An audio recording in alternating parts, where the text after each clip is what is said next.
Underground money farming. Ambala नाम के गांव में संभाजी नाम के व्यक्ति के माँ बाप नहीं थे। वो उसके मामा जी जमींदार बाहोजी राव के पास पला और बड़ा हुआ। उसके पास जो भी जाता था उन्हें वो अपनी संपत्ति का दान देता रहता था।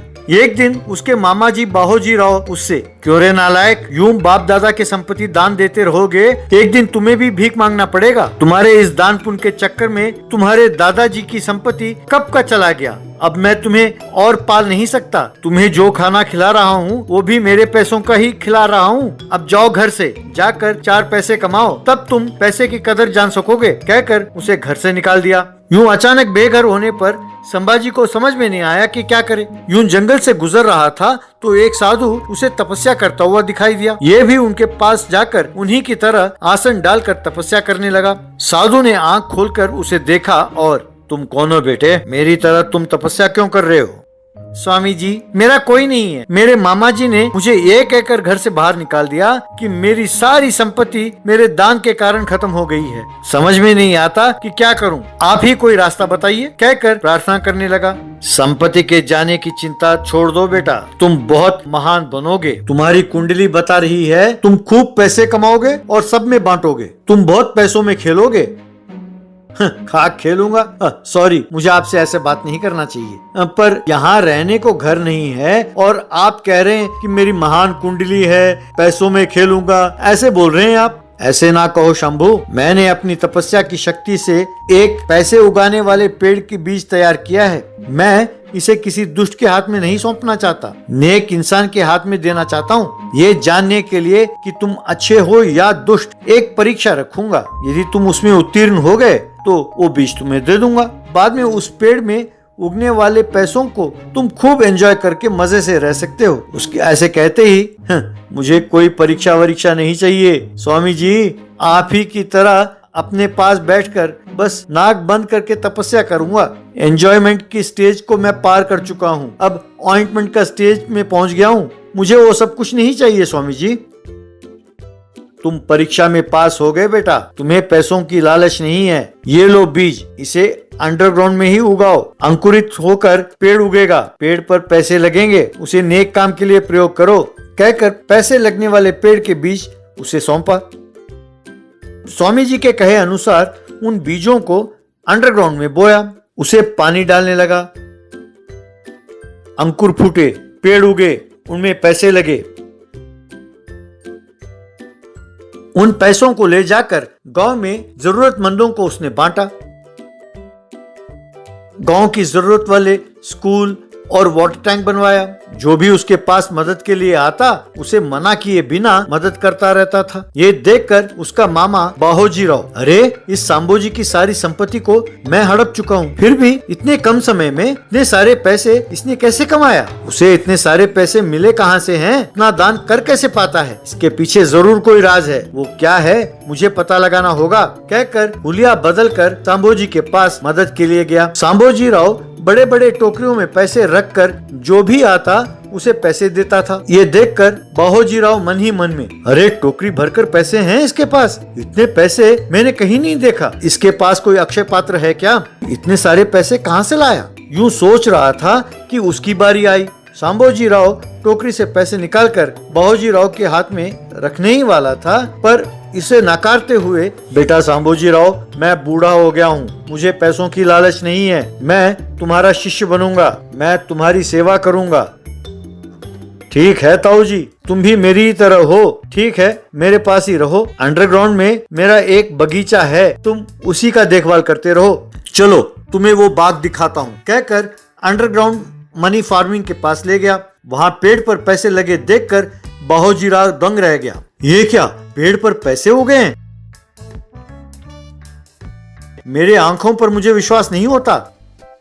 ताऊ जी, ये चमत्कारी पेड़ है, इनमें पैसे लगते हैं, इनका अच्छी तरह देखभाल करना, हर रोज पैसे पेड़ से तोड़कर टोकरी में भरकर ऊपर रखिए, मैं जरूरतमंदों को बांटता हूँ, कहकर चला गया। उसके जाते ही यही सही मौका है सोचकर बाहोजी राव एक पौधे को वहां से उठाकर अपने घर ले गया, उसे अपने घर में उगाया। वो पेड़ बढ़कर सांप और बिच्छू में बदल गए। वो बाहोजी के पीछे जाने लगे।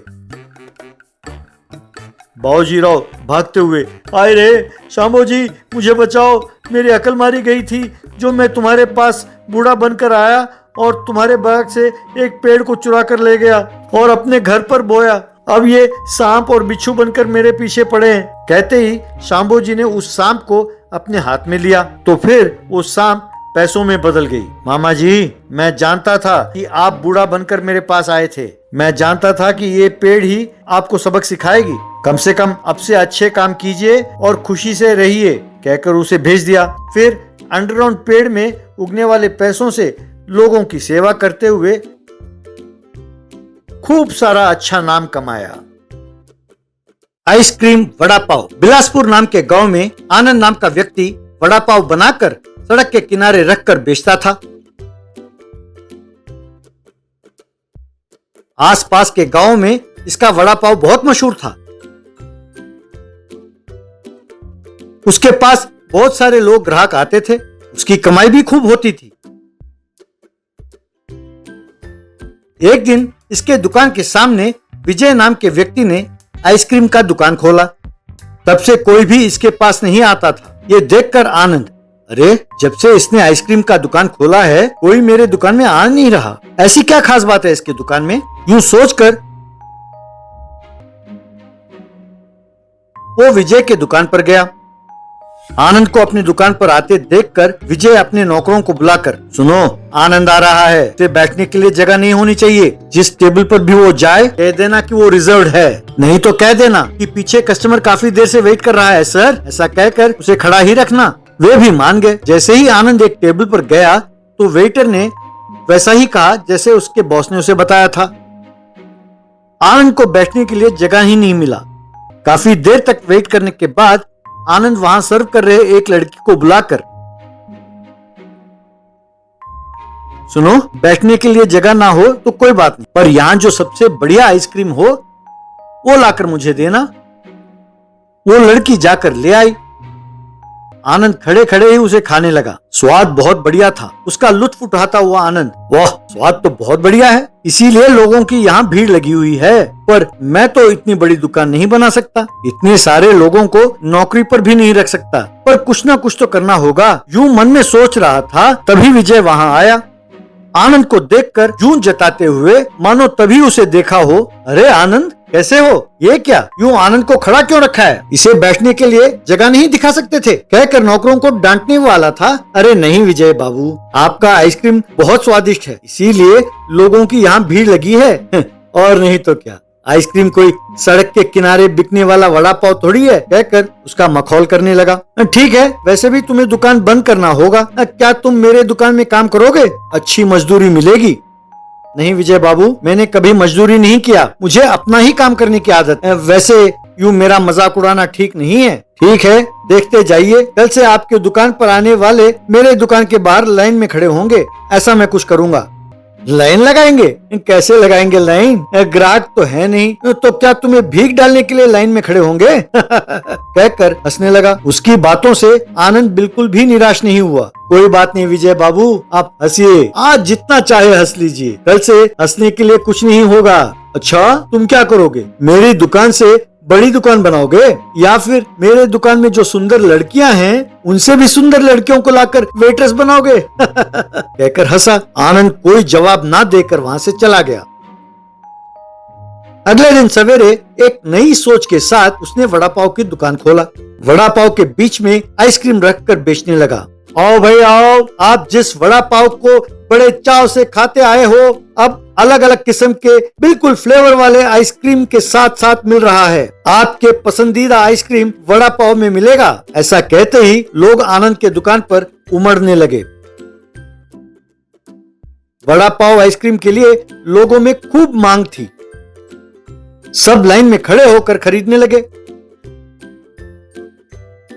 विजय के दुकान बिल्कुल खाली हो गई।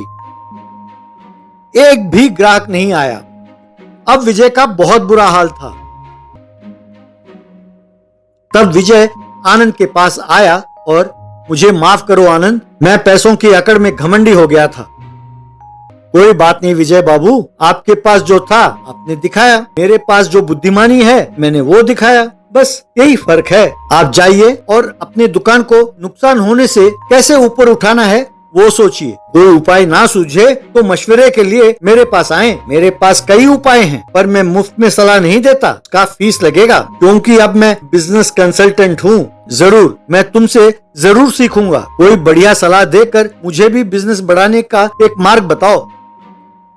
एक काम करते हैं विजय, हम दोनों का नाम जोड़कर विजय आनंद वड़ा पाव आइसक्रीम इस नाम पर दुकान खोलते हैं। दोनों पार्टनर बन जाते हैं, 50-50 मुनाफा बांट लेंगे। क्या कहते हो? थैंक्स आनंद बाबू, मैंने तुम्हारा अपमान किया, फिर भी तुमने अपनी सोच में विशालता दिखाया और मुझे अपना पार्टनर बना लिया। यूं कहकर दोनों अच्छे बिजनेस पार्टनर और अच्छे दोस्त बन गए।